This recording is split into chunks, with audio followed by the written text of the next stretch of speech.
മറ്റൊരു വാർത്ത വരുന്നു. ഫുക്കറ്റ് ഡൽഹി വിമാനം ആകാശച്ചുഴിയിൽപ്പെട്ടു. 300 അടി താഴ്ചയിലേക്ക് വിമാനം താഴ്ന്നു. നിരവധി യാത്രികർക്ക് നിസ്സാര പരിക്കേറ്റു. വിമാനം സുരക്ഷിതമായി ഡൽഹിയിൽ ഇറക്കിയിട്ടുണ്ട്. വിഷ്ണു പ്രസാദ് ചേരുന്നുണ്ട്. വിഷ്ണു, എന്ത് തകരാറാണ് സംഭവിച്ചത്? സാങ്കേതിക പ്രശ്നമാണോ, കാലാവസ്ഥയുമായിട്ട് ബന്ധപ്പെട്ട വിഷയങ്ങളാണോ? ആകാശച്ചുഴിയാണ് സ്വാഭാവികമായും. അപ്പോൾ എങ്ങനെയാണ് അടിയന്തരമായിട്ടുള്ളൊരു ലാൻഡിംഗ് സാധ്യമായത്?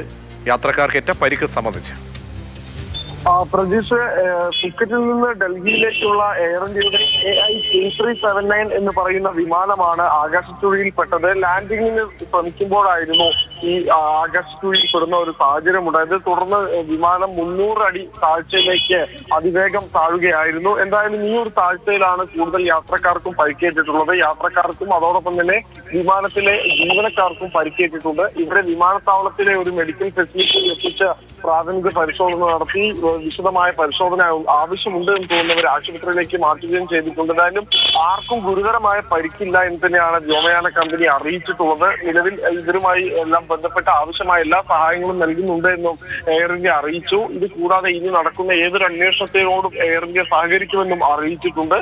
ഈ വളരെ മോശം കാലാവസ്ഥയെ തുടർന്നാണ് ആകാശച്ചുഴിയിൽ വിമാനം അകപ്പെട്ടത്. ഡൽഹിയിലും ഹരിയാനയിലും ഉൾപ്പെടെ ശക്തമായ മഴ ഇന്ന് ഉണ്ടാകുമെന്ന് കേന്ദ്ര കാലാവസ്ഥാ നിരീക്ഷണ കേന്ദ്രം അറിയിച്ചിരുന്നു. ദൃശ്യപരതയെ അടക്കം ബാധിക്കുന്ന രീതിയിൽ ഈ മഴയുണ്ടാകുന്നത് കൊണ്ടാണ് ഇപ്പോൾ ഈ ഒരു എയർ ടർബുലൻസിലേക്ക് വിമാനം പെടുന്ന ഒരു സാഹചര്യം ഉണ്ടായിട്ടുള്ളത്.